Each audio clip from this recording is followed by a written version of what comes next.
Thank you. Our next panel is on Israel's influence on U.S. foreign policy. We have three great speakers lined up today, and I'm going to keep the intro short since we're a little late. But basically what they'll be doing is Colonel Lawrence Wilkerson will begin by speaking about what Israel's influence is on U.S. foreign policy and that impact. And Jim Loeb will be discussing kind of some of the people, particularly the neocons that push pro-Israel policy.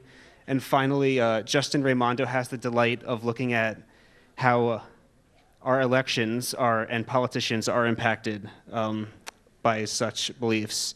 So our first speaker will be Colonel Lawrence Wilkerson. He's probably best known for serving as Secretary of State Colin Powell's Chief of Staff from 2002 to 2005. Before that, he served as Associate Director of the State Department's Policy Planning Staff under Ambassador Richard Haass. Before his time at the State Department, he had 31 years of service in the U.S. Army. During that time, he was a faculty member at the U.S. Naval War College and Deputy Director of the U.S. Marine Corps War College in Quantico, and he retired in 1997 as a colonel. He is currently working on a book about the George W. Bush administration, which he worked in, and is also a distinguished visiting professor of government and public policy at the College of William and Mary in Williamsburg.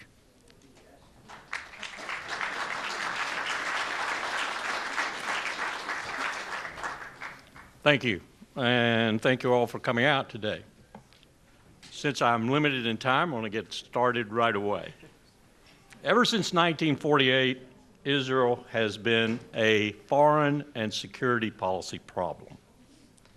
That Israel was a problem, a rather large one as a matter of fact, in 47 and 48 even, was most recently pointed out to me by one of my truly brilliant students.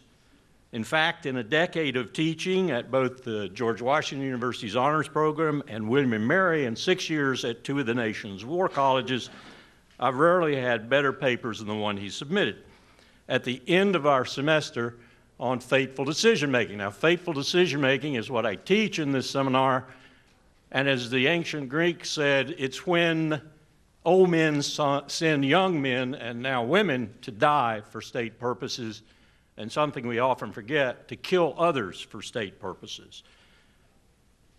He shall go unnamed, this student paper writer, but not unheralded by me at least. I will say, too, that he had the additional characteristic, if you will, of being a Jewish American, which recalls to mind for me immediately a most unnerving moment as I had just begun my new career in 2001 as an erstwhile diplomat. I just entered the inner sanctum of a man who would prove to be very powerful at state over the next 4 years. He had only recently discovered that I had chosen to work for Richard Haass in his capacity as State's Director of Policy Planning, rather than staying directly under my old mentor, the new Secretary of State, Colin Powell. Why, he asked, did you elect to work for that self-loathing Jew? Recovering from mild shock, I looked him straight in the eye and replied, "I'll forget I heard that." I turned and evacuated his inner sanctum while he harumphed to my rear. I recall this little anecdote because it reveals what many use as a riposting device against any Jewish American who, through critical thinking, questions from time to time the policies of the modern state of Israel and the U.S. relationship with that state. Its complement, of course, for Gentiles like me, is anti-Semite. I've no doubt were someone such as Alan Dershowitz, from whom I have heard, for example, to read my student's paper, the response, self-loathing Jew, would not be far from his lips. In 1948, I would submit there was no explicit such challenge for Jewish Americans, or for any other American for that matter.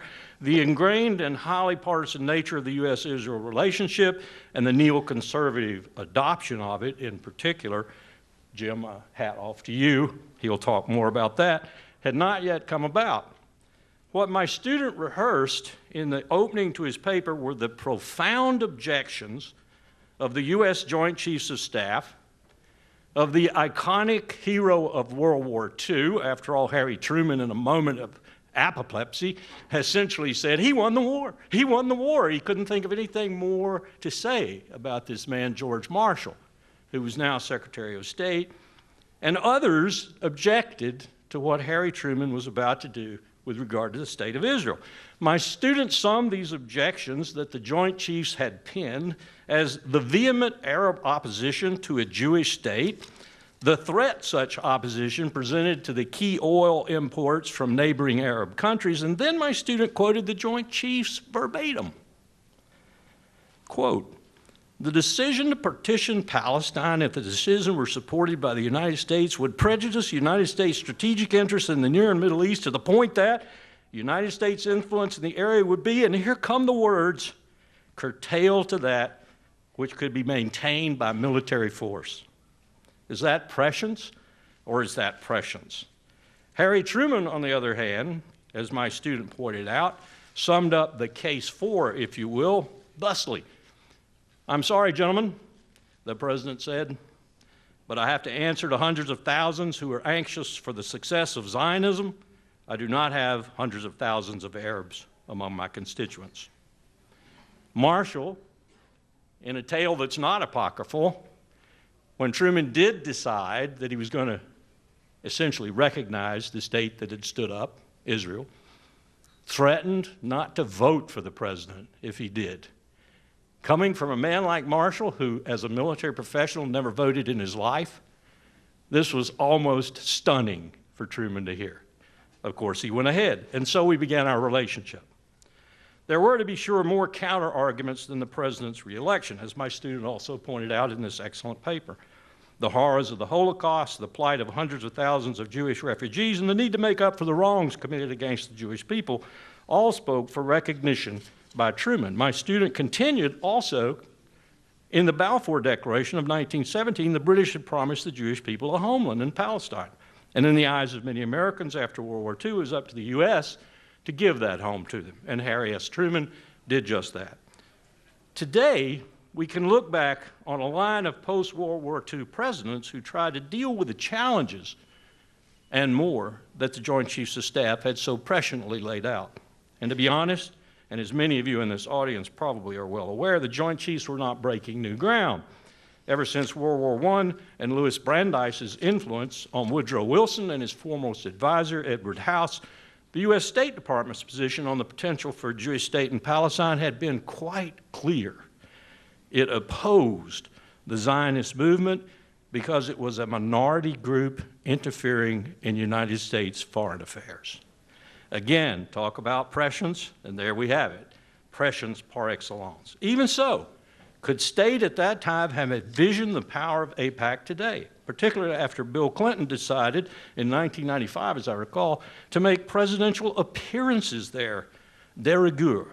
I love that French phrase. I looked it up in Merriam-Webster to see what English definitions were given to it. The second one was this, quote, necessary if you want to be popular, unquote. Oh, Bill, the things you did for popularity's sake. But despite these heavily adverse conditions, most U.S. presidents manage a rather precarious balance. Whether as in the beginning, it was Eisenhower in '56, as we've heard before, telling the Israelis, British, and French to get their invading military forces out of the Suez Canal area, or it was Ronald Reagan in the mid to late 1980s, selling AWACS aircraft to the Saudis, or George H.W. Bush insisting on real and serious work on the Middle East peace process following the first Gulf War in 1991, in which the U.S. had gained quite a bit of new leverage applicable to that process's survival and potential success. And you all know probably, too, there are some critics who've written quite eloquently, in my view, that George H.W. Bush lost the election in '92 because of his vehement opposition to Israeli settlements. And then came George W. Bush, Dick Cheney, and a presidency captured by the neoconservatives, of which I was a part. In a flash, Israel became publicly a strategic ally. Its prime minister, Ariel Sharon, in every Arab eye, dripping blood all over the Oval Office carpet, blood from Israel's invasion and occupation of Lebanon in 1982 and '83, and I might add, an invasion we had to haul their asses out of, and ultimately at the cost of the greatest single-day casualty of Marines since Tarawa in World War II. This man, Ariel Sharon, became, in President Bush's own words, quote, a man of peace, unquote. And all the fears of the 1948 Joint Chiefs of Staff loomed so largely in the rearview mirror of history that some of us in the U.S. government sucked in our collective breaths and found it hard to exhale thereafter. But of course we did, and ever since, people just like us have been trying, clearly to little avail, with some brilliant exceptions, of which the Iran nuclear agreement is the most exceptional and recent, to restore that precarious balance maintained since World War II by all other presidents. And so today, where are we in this relationship? So fraught with danger, and as has been pointed out, danger to both parties, to Israel and the United States. Today, how does U.S. policy toward Israel impact our overall foreign and security policy in adverse or positive ways? To start, we have the unguarded words of General David Petraeus to illuminate our inquiries before he was himself subjected to the ritual of head bashing that accompanies such remarks. In a hearing before the Senate Armed Services Committee in March of 2010, Petraeus said quite straightforwardly that the Israeli-Palestinian conflict foments anti-American sentiment in the region due to a perception of U.S. favoritism toward Israel, and it makes military operations that much more difficult. These remarks came amidst a U.S.-Israeli dispute over housing units, 1,600 of them, in Jerusalem, illegal under international law, in defiance of UN Security Council resolutions, and destabilizing to the max. I can tell you that in the military councils, of which I've been part over 3 decades plus, this sentiment was often voiced, and at times in far more dramatic terms. When my old mentor and boss, Colin Powell, and I used to talk about the issues here, we rarely, if ever, complimented Israel on its additions to U.S. security posture in the region. Quite the opposite, as a matter of fact, although today I suspect he would deny such conversations, and frankly, I wouldn't blame him. It would prove my point. But there is more.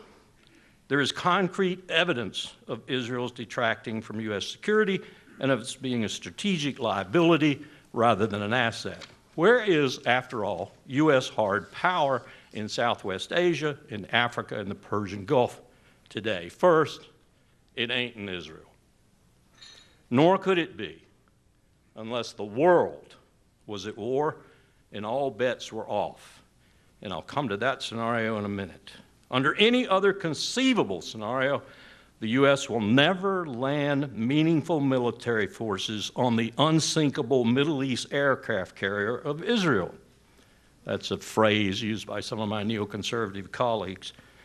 Every instance of the use of force by the U.S. in the region to date has proven that reality beyond the shadow of a doubt. So where exactly is the hard power?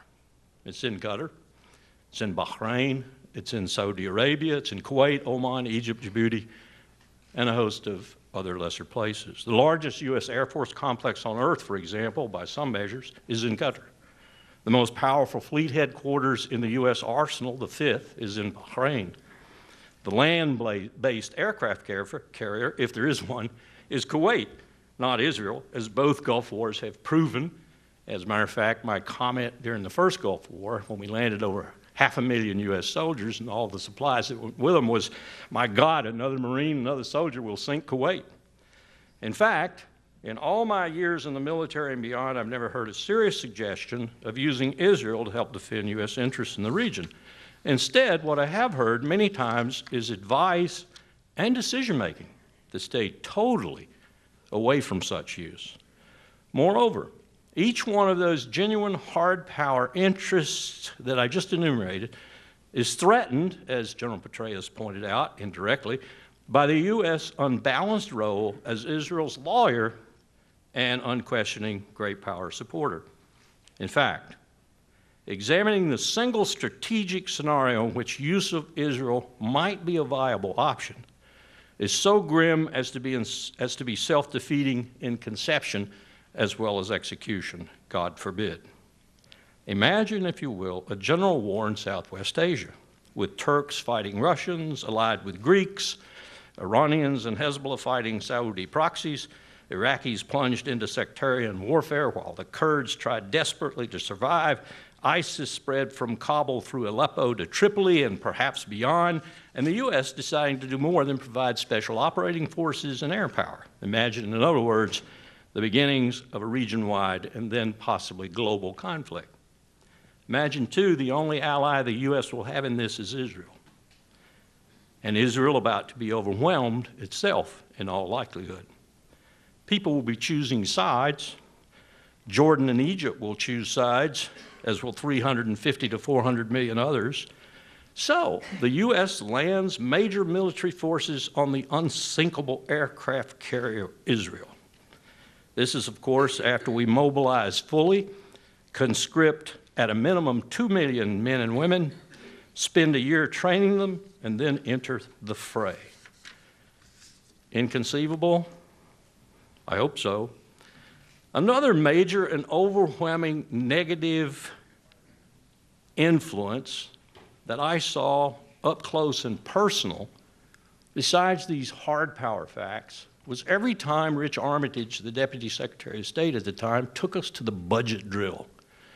It's been highlighted here earlier, but I want to highlight it for you in even more graphic terms. We would go into the room with all the assistant secretaries, undersecretaries, office heads, directors, and so forth assembled to battle the budget. And mind you, it's really kind of an anemic battle because the Defense Department was getting around $600 billion and we were getting around $30 billion. Donald Rumsfeld said he lost more money in a year than we got. He was right. But we would go in there and we would look at the money for U.S. foreign affairs. Yes, U.S. foreign affairs. We would take out immediately $3+ billion for Israel and $3+ billion for Egypt to bribe them to keep the peace treaty with Israel. And then we would look at the rest. We'd then factor out international military education and training and those other things that are just more or less fixed, and we'd say, wow, we got less than $1 billion left for the entire foreign policy of the United States of America. Now do you understand a little bit why diplomacy is not really an instrument we reach for very often? And I'll not refrain either from pointing out possibly more insidious factors that demonstrate to me rather conclusively that Israel is an untenable ally, or that when you've got Israeli arms merchants often selling arms to our most likely enemies, UAVs to Russia here lately when UAVs were a problem for Russia, they're no longer a problem. Or that when Israel breaks U.S. law and does things that we don't do anything but demarche them from. These are other aspects of our relationship that I've been very close to that have been disturbing, but mostly have enlightened me as to what it means to have this ally. Now, let me conclude with a recognition of reality. First, President Obama, as I earlier intimated with the JCPOA, has regained a little ground, but at considerable cost, not least of which is an even more robust military-to-military relationship, intelligence relationship, and has been highlighted here, an increase in funding maybe to $5 billion. If Israel went away tomorrow, if all the previous military and diplomatic advice had been followed, and if we had not assisted perfidious Albion in setting up an experiment that would result in ethnic cleansing, akin to our own Indian wars, in the heart of Palestine, even if we had not then managed to unbalance majorly our own approach to the precarious dance required to manage such a concoction, even if all had gone swimmingly since 1948 with regard to Israel, the region in question, Southwest Asia, the Middle East, call it what you will, would still be a boiling cauldron of instability, chaos, and wreckage. In short, were there no state of Israel at all, the region would still be in a mess. Or settle the Israeli-Palestinian challenge tomorrow with a decent two-state solution that worked, and the same would adhere. The region would remain in turmoil. But the United States would not be painted with the broad brush of favoritism and prejudice policy that it is every day, 24/7, impacting its security and foreign policy. Now, it must be acknowledged as well that part of this reality of a volatile region is our fault too, because we have coddled, supported, funded, advised, and used tyrant after tyrant to fulfill our wishes. Whether it was the Shah of Iran for 26 years, the king in Riyadh, the emir in Qatar, or whomever, how many dictators have we accommodated or worse? The region's calamities have many causes. A majority religion that has seen no reformation to haul it kicking and screaming into modernity, tyrants who have sucked its people's blood dry, as I said, a distinct lack of entrepreneurial talent or desire nursed by dependency on black gold. Interestingly, one of the most entrepreneurial people in the region are the Palestinians, a surfeit of strategic waterways and the adjacent land masses begging to be contested, tribal instincts of the very worst sort, not to mention a legacy of English missteps, misdemeanors, crimes, artificial border drawings, and double dealings that all by themselves would damn any people to purgatory at best and to hell at worst. But that is no reason for the United States of America to so tie its foreign and security policy to a tiny enclave in the midst of chaos that when the enclave goes, the master might be sucked into the morass that results, and for no positive purpose of power whatsoever. Does the unbalanced policy of the U.S. toward this enclave jeopardize U.S. national security interests? You bet it does, big time. All we should ask, all I'm asking, all I asked for 4 years in the State Department, is that the American people be told the unvarnished truth and then decide if they're willing to do it.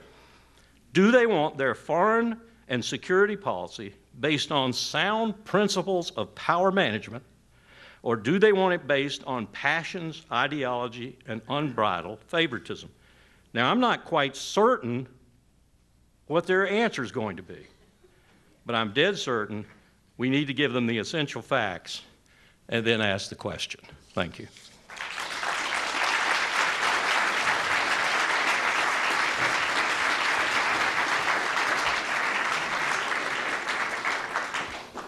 Excellent. Next, we will hear from Jim Loeb. Jim Loeb served as the Chief Washington Bureau for Interpress Service from 1980 to 1985, and again from 1998 until 2015. He currently manages and produces Loblog, a great blog that is primarily focused on U.S. policy toward the Middle East. Last year, the blog, quite appropriately, received the Arthur Ross Award for distinguished reporting and analysis of foreign affairs from the American Academy of Diplomacy. Jim has been a longtime observer of neoconservatives, and he will discuss American neoconservatives, a history and an overview.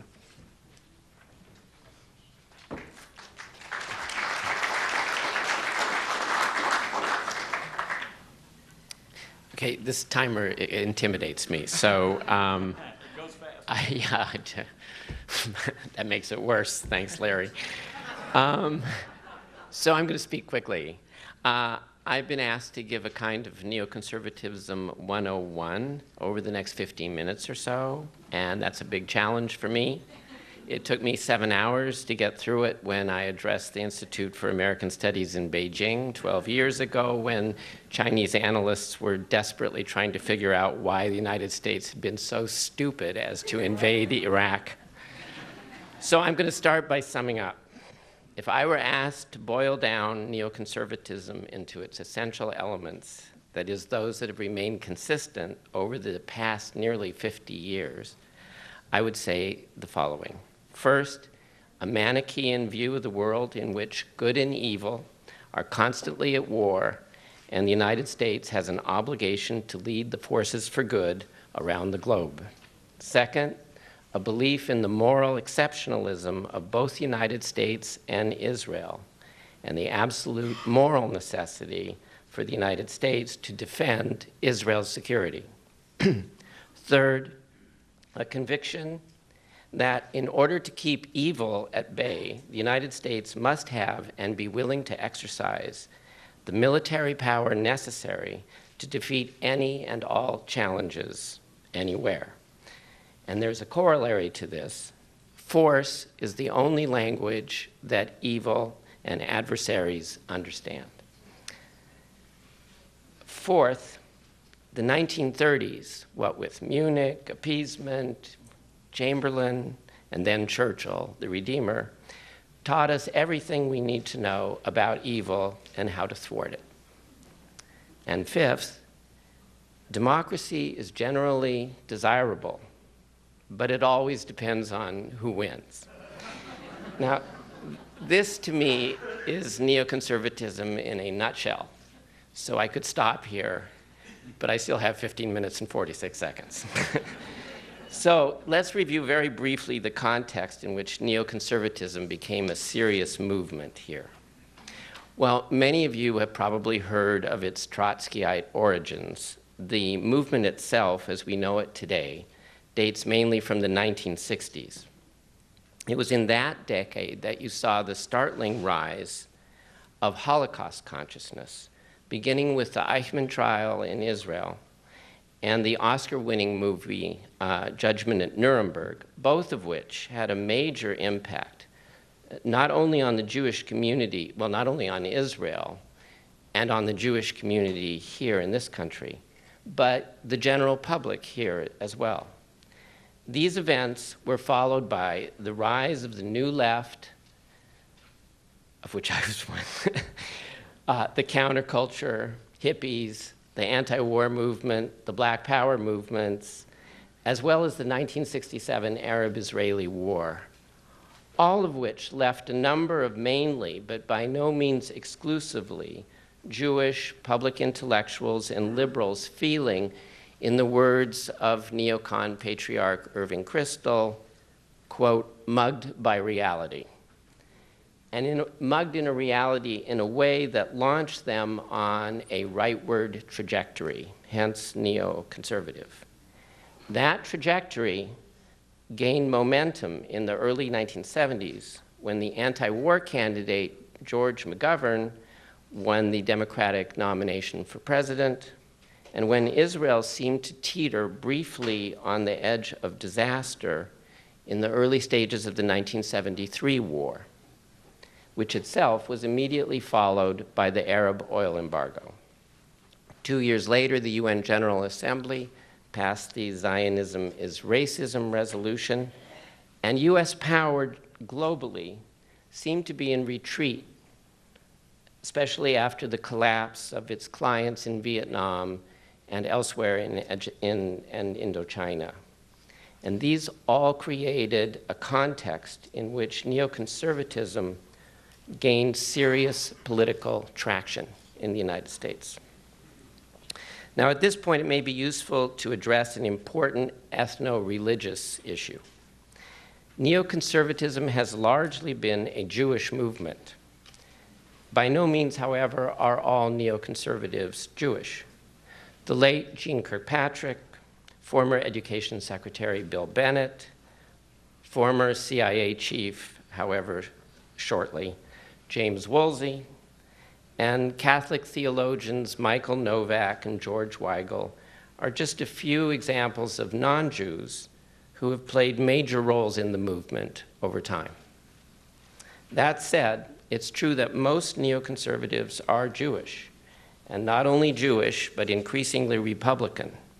So it's very important to stress now that the very large majority of Jews in this country are neither neoconservative nor Republican, a source of great frustration to neoconservatives, Jewish neoconservatives in particular, over the last 30 years. Just on Monday, for example, the Wall Street Journal, whose editorial pages are probably the country's most influential neoconservative media platform, ran an op-ed entitled, quote, "The Political Stupidity of the Jews Revisited," unquote, in which the author bemoaned the persistent tendency of Jews to vote Democratic, and in some cases to even question how well it's worth supporting Israel, but we'll go on to that. Now, back to the movement's core features. Neoconservatism is more of a worldview than a coherent political ideology. That worldview has been shaped by rather traumatic historic events, most notably the Nazi Holocaust, and the events of the 1930s that led up to it. Of course, the Great Depression and pervasive anti-Semitism at the time were important causes. But neoconservatives also stress three other causes, that is. First, the failure of liberal institutions in the Weimar Republic to prevent the rise of Nazism in Germany. Second, the appeasement of Hitler by the Western European democracies and their failure to confront him militarily early on. And third, the isolationism practiced by the United States during that fateful period.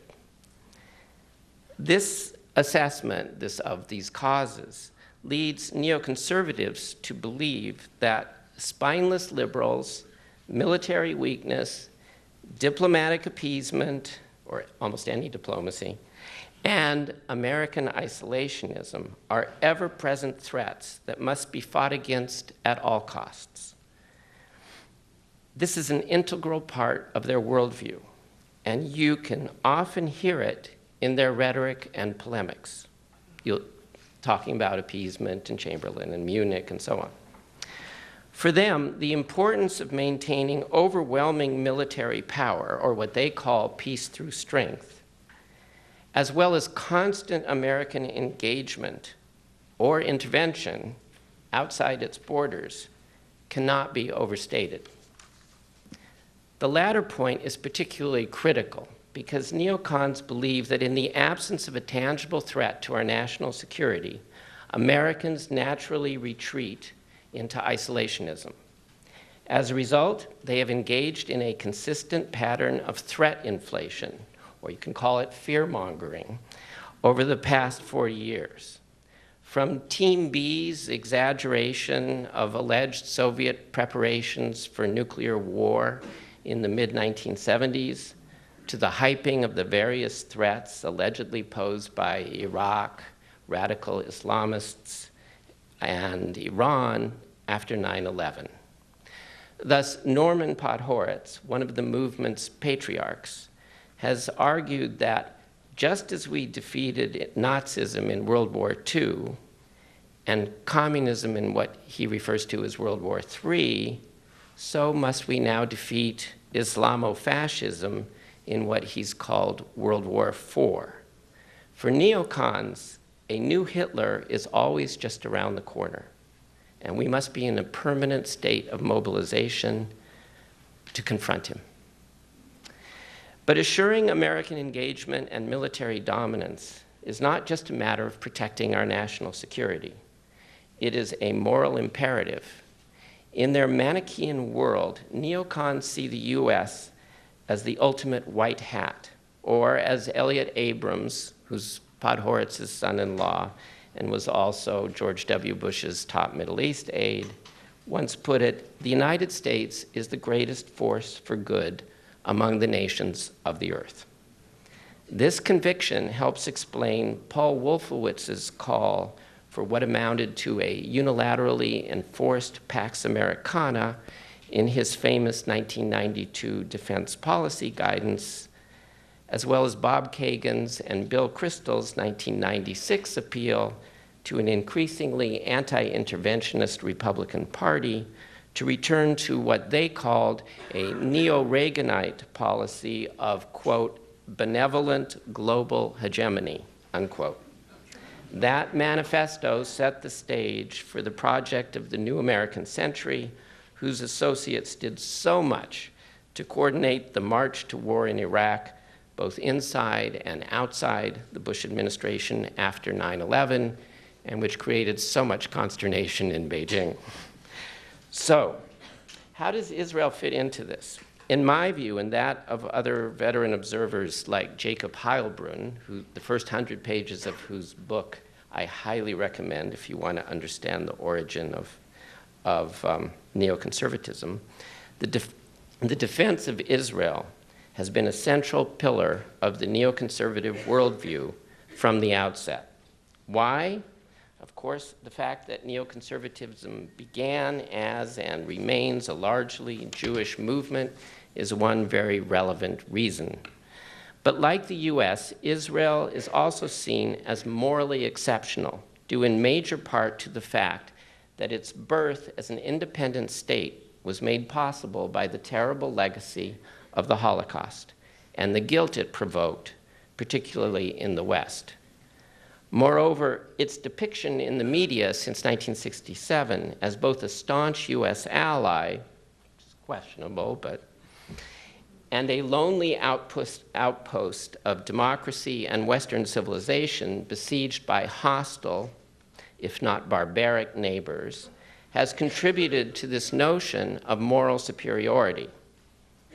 Of course, its most recent wars, its treatment of Palestinians, and the steadily rightward drift of its governments has made this image increasingly hard to sustain, not only in the West, but within the Jewish community here as well. Although strong defenders of Israel, however, neoconservatives are not necessarily Israel firsters. They believe that both the US and Israel are morally exceptional. And that means that neither one should necessarily be bound by international norms or institutions like the UN Security Council that would constrain their ability to defend themselves or to preempt threats as they see fit. It means that both countries should maintain overwhelming military power vis-a-vis any possible challengers. And in the neoconservative view, the interests and values of the two countries are largely congruent, if not identical. As Bill Bennett once put it, somewhat mystically, America's fate and Israel's fate are one and the same. But that doesn't mean that neocons defer to whatever Israeli government is in power, as AIPAC, for example, tends to do. They often have different priorities. Though the American Enterprise Institute, the Project for the New American Century, the Foundation for Defense of Democracies, to name a few neoconservative groups, neocons very much led the public campaign for invading Iraq from virtually the moment the Twin Towers collapsed. But I don't think Ariel Sharon, who considered Iran the much greater threat, was all that enthusiastic about the idea. Similarly, many neocons were unhappy with Sharon's withdrawal from Gaza and with his successor's decisions to end wars against Hezbollah and Hamas over the past decade without achieving decisive military victories. Unlike AIPAC, neocons almost always believe they know better than anyone else. Now, this has changed, that is, the relationship with Israel and Israeli government has changed somewhat since Netanyahu took power in 2009, and especially since the 2013 elections, which resulted in the most right-wing government in Israel's history. Bibi has had a very close relationship with key neocons since the 1980s, when he was based here as an Israeli diplomat in the US, and neoconservatives had their first taste of power under Ronald Reagan. Their worldviews, that is neocons and Bibi's, are very similar, but there have been differences. While most neocons have been calling for regime change in Syria through covert or direct US military action, Bibi has wanted the civil war there to go on and on, presumably for as long as possible. And while neocons, who have long viewed Moscow as a dangerous adversary, have urged a harder line against Russia over Crimea and Ukraine, Bibi has maintained a discreet silence and enjoys a businesslike, if not cordial, relationship with Vladimir Putin.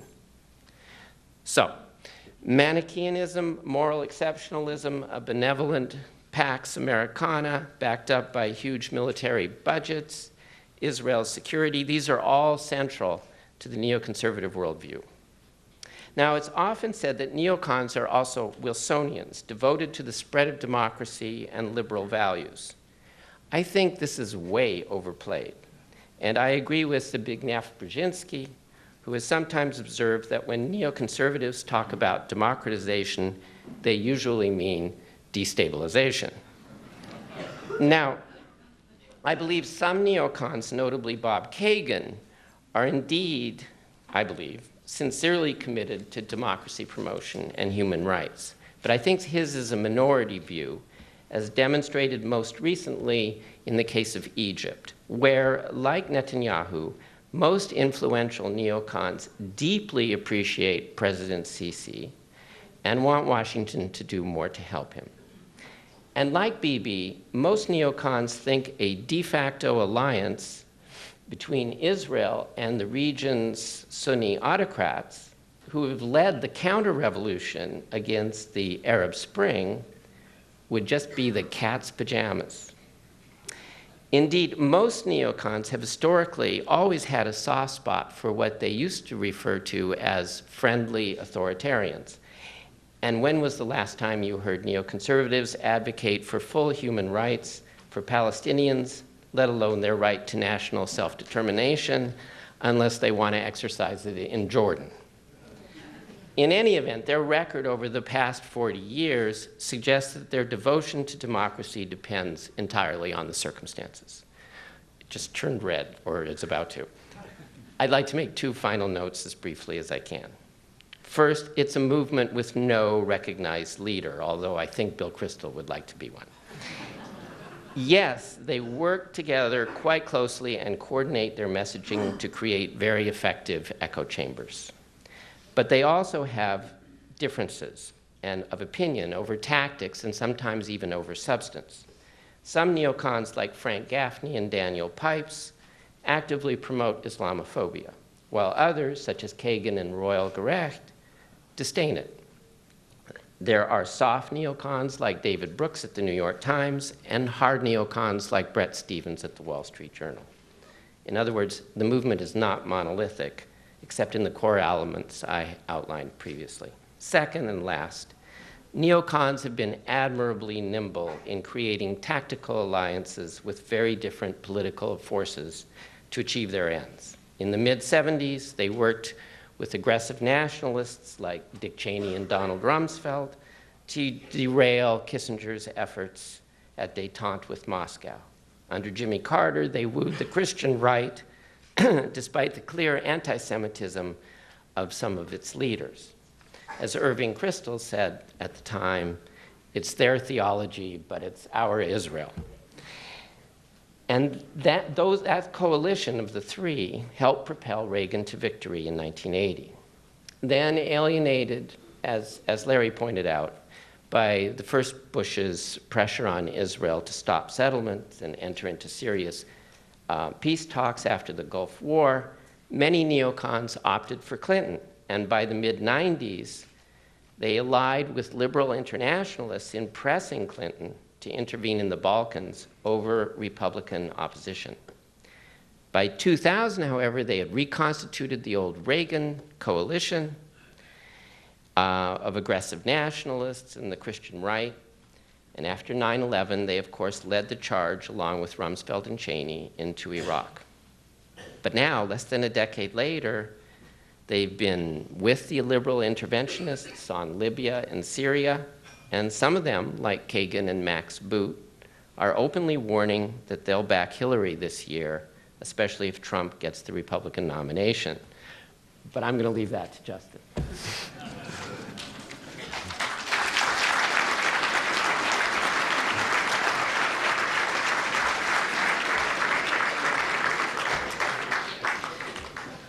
Thank you very much. And now we have that fun opportunity to talk about the 2016 election with Justin Raimondo. Raimondo is an author and editorial director at antiwar.com, where he writes a regular column. He's also a regular contributor to the American Conservative and Chronicles magazine. He has also written a handful of books on U.S. foreign policy, as well as on the conservative movement. And his talk today is titled Israel and Foreign Policy Issues in the Presidential Campaign.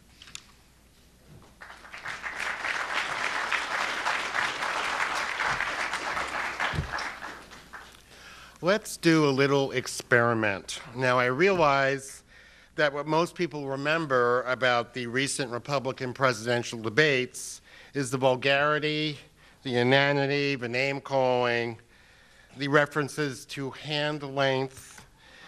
But there have been a few moments of lucidity when history has been made, precedents have been set, And yes, even reasons for optimism have been highlighted, although these may have been lost amid all the brouhaha and the liberal moralizing. So on to our experiment. Which candidate said the following? Quote, "As president, there is nothing that I would rather do than to bring peace to Israel and its neighbors generally. And I think it serves no purpose to say, but you have a good guy and a bad guy. Now, I may not be successful in doing it. It's probably the toughest negotiation anywhere in the world of any kind, okay? But it doesn't help if I start saying, I am very pro-Israel, very pro, more than anybody on the stage. But it doesn't do any good to start demeaning the neighbors, because I would love to do something with regard to negotiating peace, finally, for Israel and for their neighbors. And I can't do that as well as a negotiator. I cannot do that as well if I am taking sides," end quote. Okay. Now, I'm going to give you a few seconds to contemplate the answer. I mean, here is a rare example of a Republican candidate speaking reasonably, rationally, in a statesmanlike manner about one of the most controversial issues in American politics. Here is someone who is defying the bipartisan consensus on Israeli-American relations, which is that we must always give unstinting and unconditional support to a Jewish state. Here is an outright abrogation of the conditions of the so-called special relationship, that one-sided love affair that dictates Washington must kowtow to Tel Aviv and ignore the horrific conditions under which Palestinians must live. Okay, you've had enough time, so what's the answer? Who would dare to step on the third rail of American politics and defy the Israel lobby? The answer has to be Donald Trump, doesn't it? And indeed it is. He said it in Houston. He said it in Detroit. He said it on Fox News. And the two other main contenders attacked him for it, both Ted Cruz and Marco Rubio. And of course, they didn't have a substantial criticism. There can't be any. After all, how can one argue against even-handedness? Cruz merely repeated his pledge to give Israel everything it wants and more, while Rubio repeated the Israeli embassy's talking points. Hamas is evil, Hezbollah is terrorist, and of course, moral equivalence is immoral. In short, the usual nonsense, as if the Palestinians and their local allies have no right to resist the occupation. Yet Trump stood his ground. He's repeated his position in at least 2 debates, and wonder of wonders, has suffered not at all for it at the ballot box. It was quite astonishing after the one debate. They have a North Carolina primary, and, oh, Trump is finished, part 99. And of course he wasn't, was he?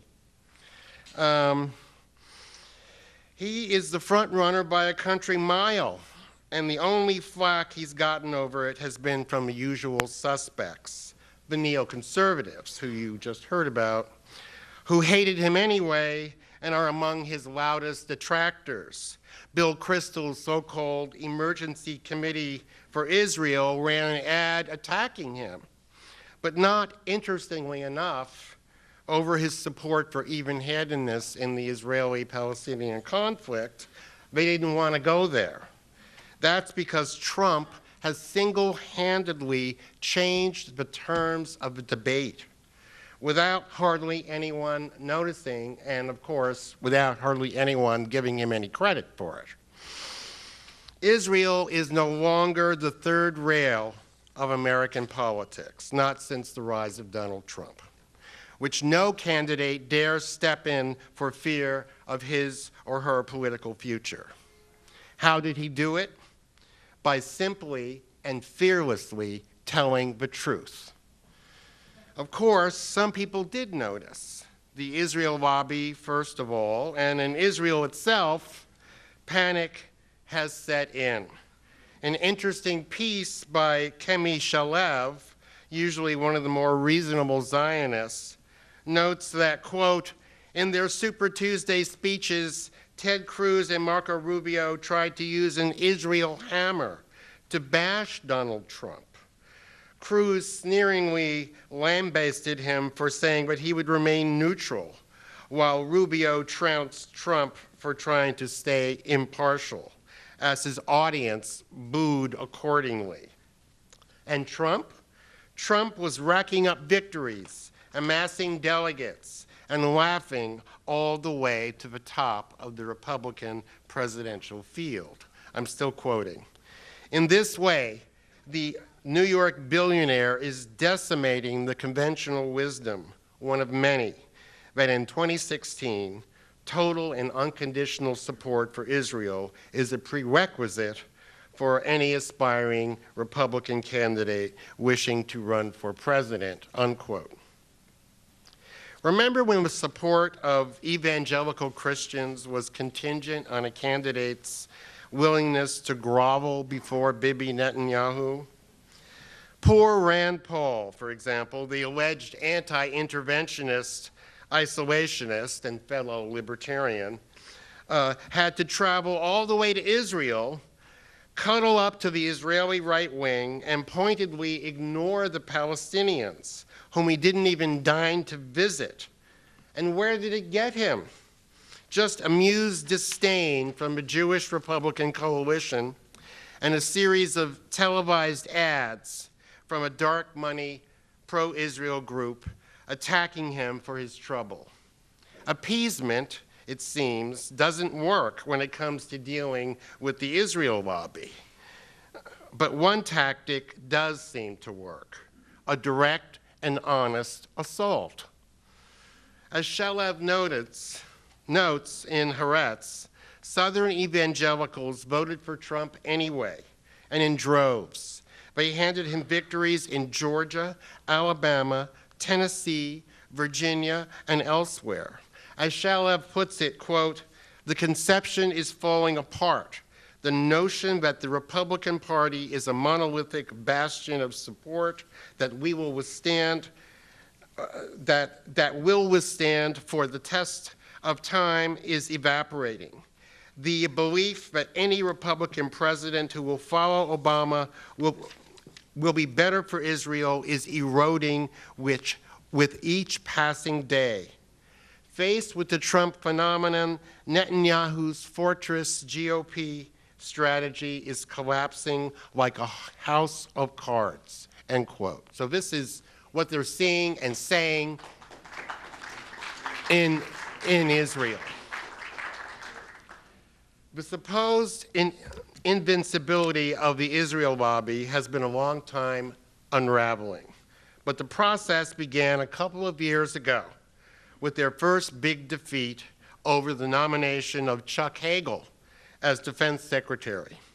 Senator Cruz, in particular, took center stage during this seminal battle, doing his imitation of Joe McCarthy in impugning Hagel's integrity and accusing his supporters of being, quote, friends of Hamas, whatever that may mean.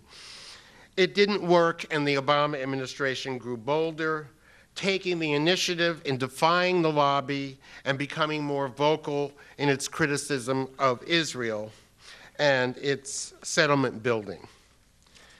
But it took a Republican, it took Donald Trump to deal the Israel lobby a death blow, breaking its stranglehold on the Republican Party and defying the interdict against even-handedness in dealing with the occupation. The Israel lobby, for all its legendary wealth and influence, was always a paper tiger, and it was inevitable that this would eventually happen.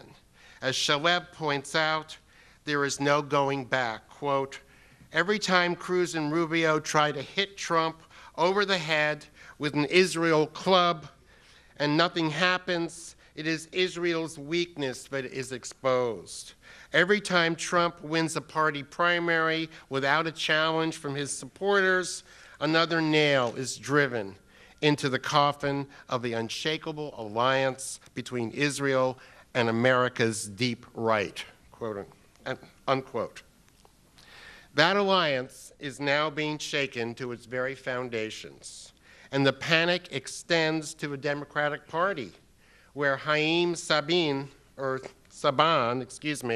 the billionaire whose great achievement has been the creation of Mighty Morphin Rangers, is denouncing Trump as quote-unquote unreliable when it comes to supporting Israel, calling the Republican frontrunner a clown and dangerous. He ranted in an interview with Israel's Channel 2 that Trump is, quote, dangerous for the world, and since Israel is part of the world, therefore he's dangerous for Israel.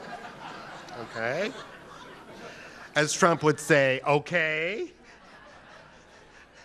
And especially dangerous, it seems, for those who consider Israel to be the moral equivalent of the entire world.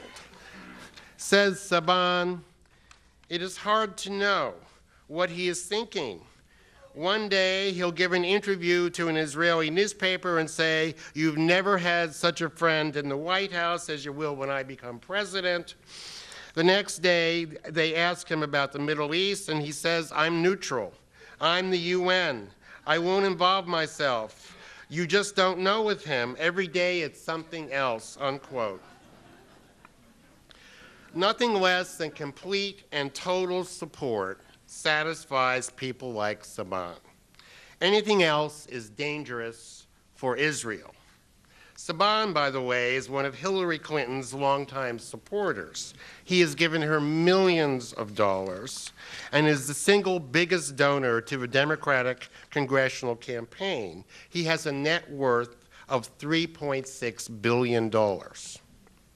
Now, what's really significant about Trump's stance is that if, as president, he tries to make a deal in an even-handed way and it all falls through, Israel will be blamed, as Kemi Shalev rightly says in Haaretz.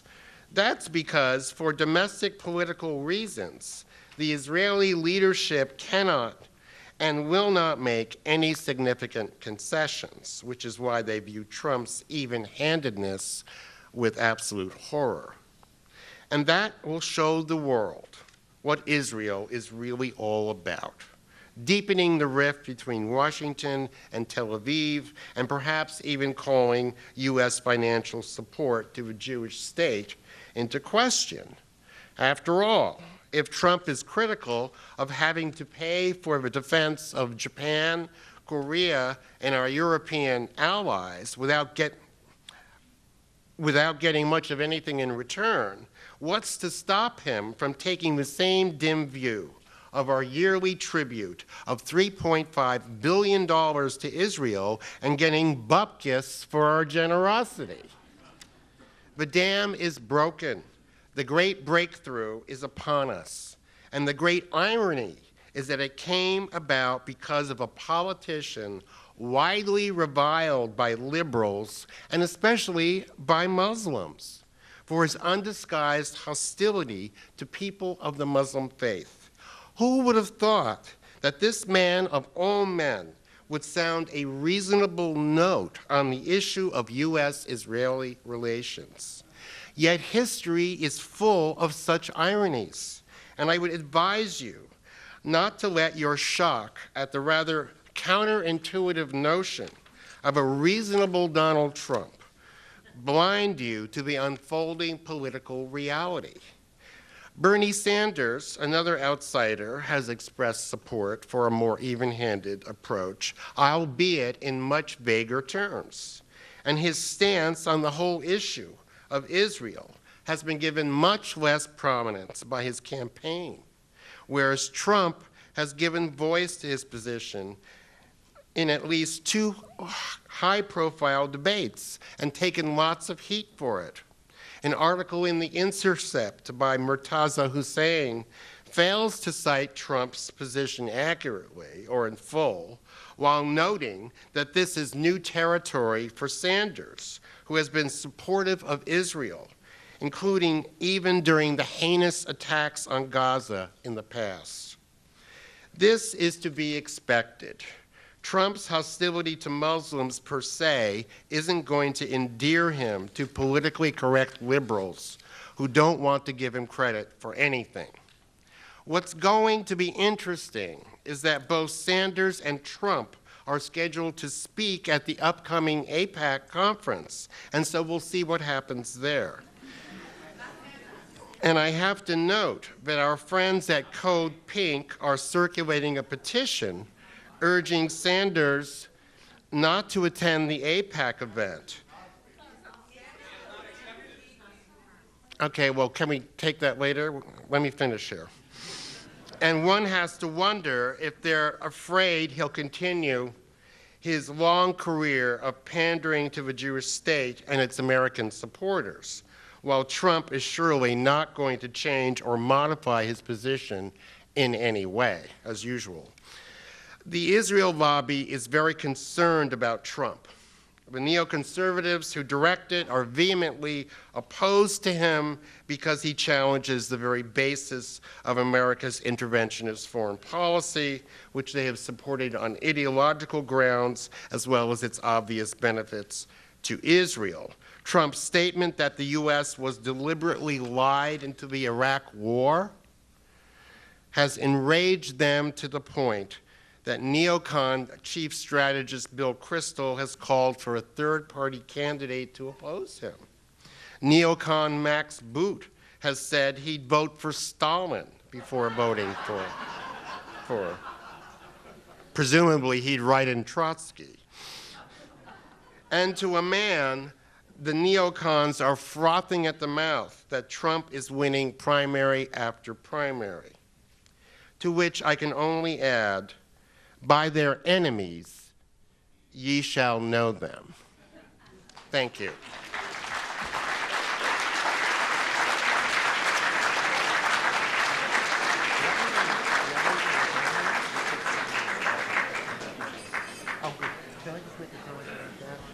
Yes, I just wanted to make a comment about the Sanders.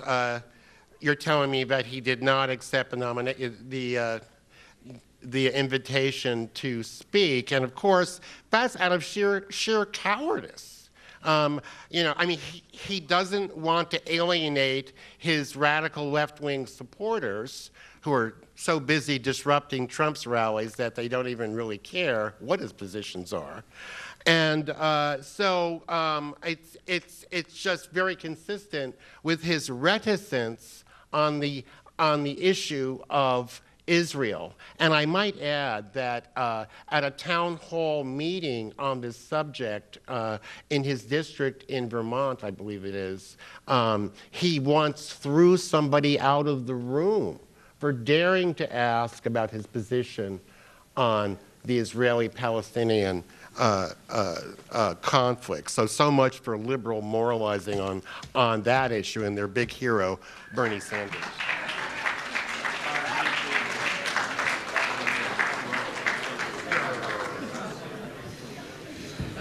All right. We are coming up on lunch, but I'm going to try and give the panelists just time to maybe quickly answer one question each. So I'll start with Larry here with a simple question. Someone would like to know the role of the arms industry in our support for Israel. You want me? Sure. Me? Is this on? Yes. Yeah. Oh, so do I have to answer this? There is a huge component of Lockheed Martin, Raytheon, others involved in everything the United States does today. One of the reasons that I argue we are in a period of interminable war is not just this threat of terrorism, which incidentally the Cato Institute did a nice paper on recently showing that You and I have about the potential to be killed by a terrorist as we do by a lightning strike, and yet we spent $2 trillion on this struggle and counting. As it boils out, the defense contracting industry now so huge that you wouldn't probably believe the numbers I would give you, still in Afghanistan, still in Iraq, and so forth, is a major component of presidential decision-making. It is a major component of congressional approval of that decision-making because it's so many jobs, it's so much money, and there is so much influence. In fact, I would submit that under the table, Lockheed Martin, in its narrow niche, is more powerful than AIPAC.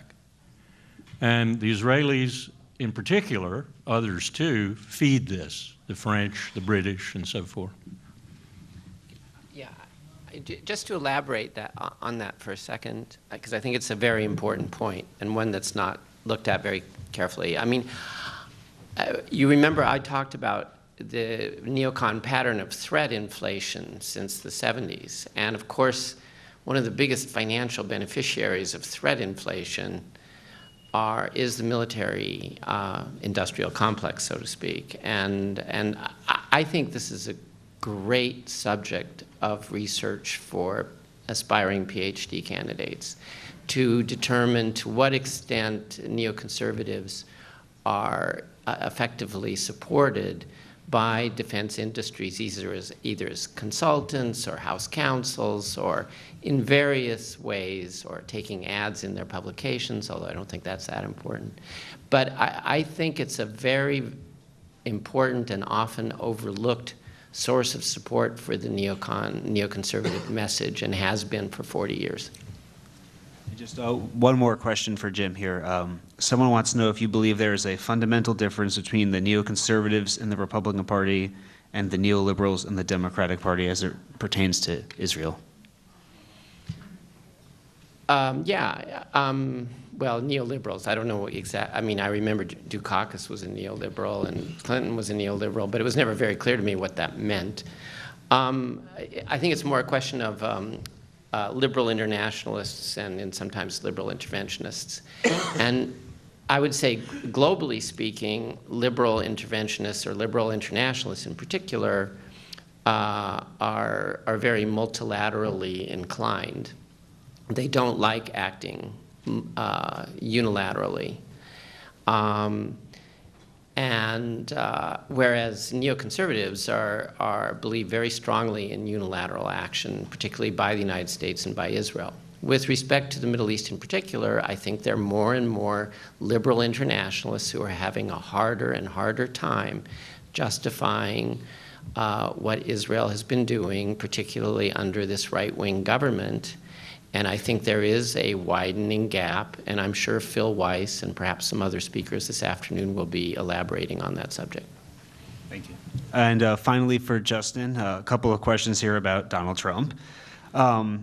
So someone writes that yesterday Sheldon Adelson indicated that he's open to supporting Donald Trump, or inferred as much. So I guess your thoughts on that, giving Adelson's big support for Israel. And then someone who just wants to know, I guess kind of clarify Trump and the whole issue of Muslims, and what does that mean? Are people who are supporting Trump selling out Latinos and Muslims and that kind of thing? Well, as to Mr. Adelson, I have no insight into his inner psychology, but I mean, certainly he is a partisan Republican who would support anyone, against the Democrats. So I think that he is more of a Republican activist than he is, in spite of his reputation as a, pro-Israel person. And the other question is what exactly? Are those who support Trump selling out American Muslims, Latinos, I guess other minorities, just taking shots? Well, I mean, look, Donald Trump said that he wants to, forbid anyone who is a Muslim from coming into the United States. Now, how practical is that? I mean, is there a test? How can you tell? I mean, that is not going to happen. as to, the Latino question, I live in Sonoma County in Northern California, and I would say maybe half the population is illegal. And now they're giving them, driver's licenses. And of course they're voting, which is the whole reason why they're given driver's licenses. And so, that is another thing, but is not going to happen. It just isn't going to happen. And I think that and I should clarify that I am not going to vote for Donald Trump. I am merely rooting for him. Okay? And there's a very big difference there. Because I would take, if I voted for him, then I would have to take moral responsibility for everything that he did, every single thing. And the only politician that I have actually ever done that for recently is, of course, Ron Paul. So, but, all of this, liberal hand-wringing and tearing out of the hair is really just virtue signaling on, the part of the media and those of us who take the media seriously. I think that Trump himself personally, although I've never met him and don't know him, I'm also from New York, so I know about New York hyperbole. If you say, this sucks, this is terrible, this is rotten. Actually, if you're from New York, it probably means, it's probably tolerable. So, he tends to exaggerate, and given the era that we are living in, which is kind of like a cartoon anyway, it's very appropriate. Thank you. Well, you've certainly given us, all three of you, a lot to talk about during lunch. Lunch will be served over on that side of the room, and also over at the exhibition hall, Kirk Beattie will be signing his books. We will see you after lunch. Enjoy.